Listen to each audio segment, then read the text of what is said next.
Hello everybody, today we're going to be doing the Toyota Prado 2014 to 16 head unit here. Today we're going to be installing it with very basic tools just like anybody would have around, just to show you guys how simple the installation is along with the process in general. So today I'm just going to be using these few handheld tools right here with the socket number 10 obviously, and a Phillips head. And yes, just the basic necessities as you guys will see while I'm installing. We're going to start off by removing the air conditioning controls right here. The way we remove it quite simply is by grabbing a fascia removal tool right here. As you can see, I have the flathead right here, and we're just going to pop it right under this, and you just got to get a grip in there. And once you do, slip it under, just keep pulling, slide it to the left, keep pulling, and this will just pop right out for you. Just got to get it around the corners, and do it right, just from the side as well. There we go. So this is all held in together by clips, so you just you're gonna require a little bit of pressure and pull. There you go. And as you can see, it is all just one plug at the end which you want to pull down the plug on, and that's it, as simple as that. And now we have the air conditioning units out, and we can pop this aside, and yes, get ready for the head unit itself to be installed. We have one bolt here, we have one here, one there, and one there, so we have 4 in total, which we're going to grab the socket number 10 and slowly undo each one.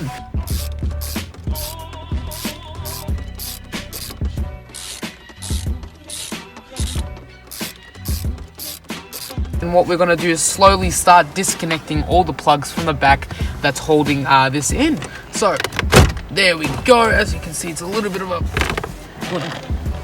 grab it from right there as this upper lip and just pull. And now once you take it off, you have all these various connections in the back. So what you want to do is just grab them by the pins and one by one start taking them all off, so we can remove this head unit from this fascia. Remove this vent piece from this fascia and place our head unit in there. Alrighty, just follow along and remove the plugs just as I am. If you're having any trouble locating the locks on them, just watch how I do it, and it should be as simple as that. Some of these are really held in nice and well.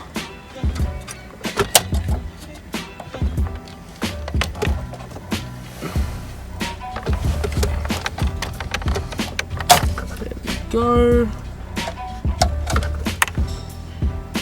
and the lucky last piece is that one.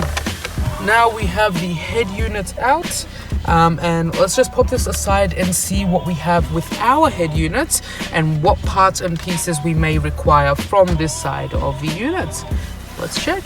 This is our Prado head unit right here, and we don't have the vents at the top, so we will be grabbing the vents from the factory head unit and placing them onto this, and then everything will come together nice and easy. What we want to do is just remove the vents from the factory head unit and place them onto the aftermarket one that we have. So the way to do this is simply via unclipping these few clips. I'm just going to point them out, and you guys simply want to place a flat head under the clip, pull it up, and make sure you just apply some pressure from the bottom of the vent so it just pushes it out while you're removing the clips. So let me just show you where the clips are located. We've got one right there, we've got one on the back right here, we've got one right here, we've got one right here, we've got one down here in this little position right there, we've got one down in this position. Unclip each side slowly, one by one. You can simply pop this vent right out, and we can place this into our head unit that we have into the vent slot. So let's go do that. Now before we go any further, there's a few things we want to make sure prior to placing this. First of all, you want to make sure your vent dials aren't all the way up or all the way down. Just make sure you centralize them so they don't get locked into place when placing the vent. That is a common issue, and you want to make sure you avoid that by placing them in the center. Now this will place into this slot just the way it did in the factory head unit. Okay, and you want to make sure they just slide right into place. They have the individual slots, and they've got to make sure they slide right in. So as you can see, I'm just going to apply some pressure to make sure these two pop into place right here. I know these vent pieces are going in nice and normally. As you can see, that's good, and that is also good, and all it needs is a push. And simply play with the two dials and make sure that everything is perfectly fine and placed correctly. That is nice and smooth, going all the way up and going all the way down, and the vents are rotating perfectly, no problem. So let's go ahead and start removing them very gently. We don't want to damage them. What I like to do is just apply a little pressure to the tip so the lip comes out a little bit, and slide my flathead under and over. And once you do, you can simply grab the clip just like that and pull it off.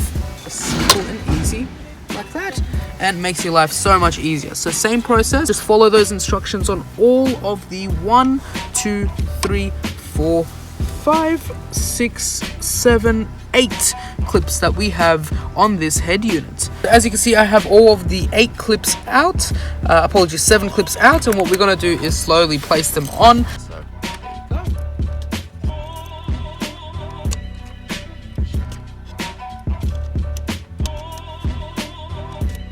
As you can see, we have one clip right here and one clip right on the opposite side, and what you want to do is just push them outwards a little bit and push it in, and once you push it in, it will just pop out of the slot just like that. And what we want to do is just slowly release this plug that's inside it at the moment.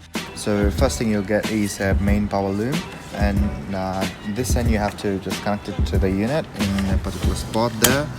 There you go.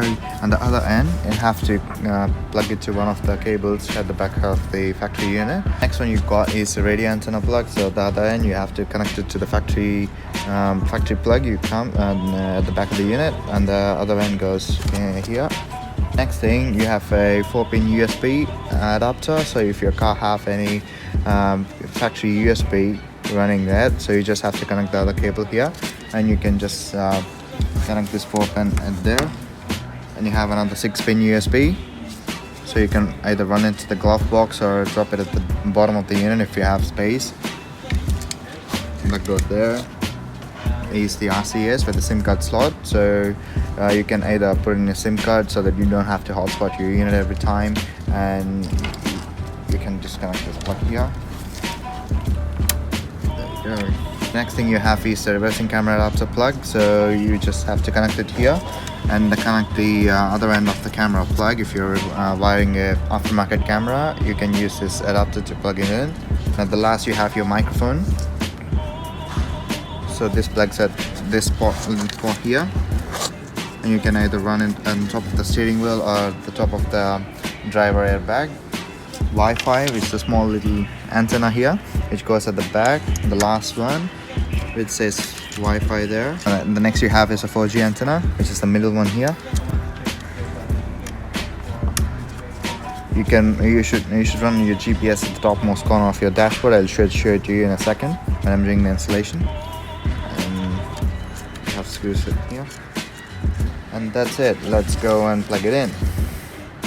So I'm going to show you guys how our power harness, this one right here, is connected to the factory plugs on the head unit. Right now I've already ran my USB cable straight through this little corner and lip through to the passenger side glove box, along with my 4G SIM card slot. So it's just straight through, and there's a little slot / hole on the right hand side up here, and you can just pop your hand through and grab it. You'll feel the cable immediately once you pop the USB cables through. Secondly, we've popped these other 2 USB cables through this little the slot on the corner here into the customer's little compartment right here in the center console. So you want to make sure you find the correct one that fits to the correlating plug.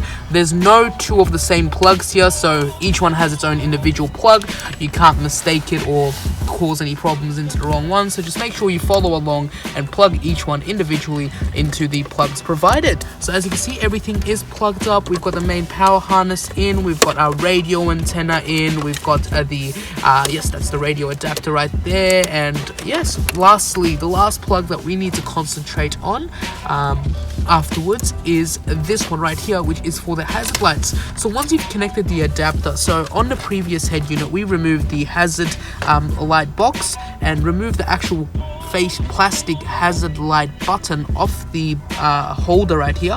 and put our one, the one we provide you with our kit, onto this little frame here. And once we did, we simply placed it into position and put in the factory plug from the previous unit onto the back. Finally, we just want to pop this in slowly, but at the same time you want to make sure, because of this hazard light connection is so short, you're going to be connecting the hazard light while we're placing this head unit in there. So let's do that. Righty, slowly pop this through. Make sure you keep an eye on that hazard light plug right there, and bring it closer in. I'm just gonna have my team member support me here and hold it while I plug it in for you guys. So as you can see, just like that. And we are done and dusted. We have it all in place. We just want to clip it in now. So up, as I just keep saying before, up and in. Simple, just like that. And now everything is appropriately clipped in, nice factory flush and in place for us to test and run.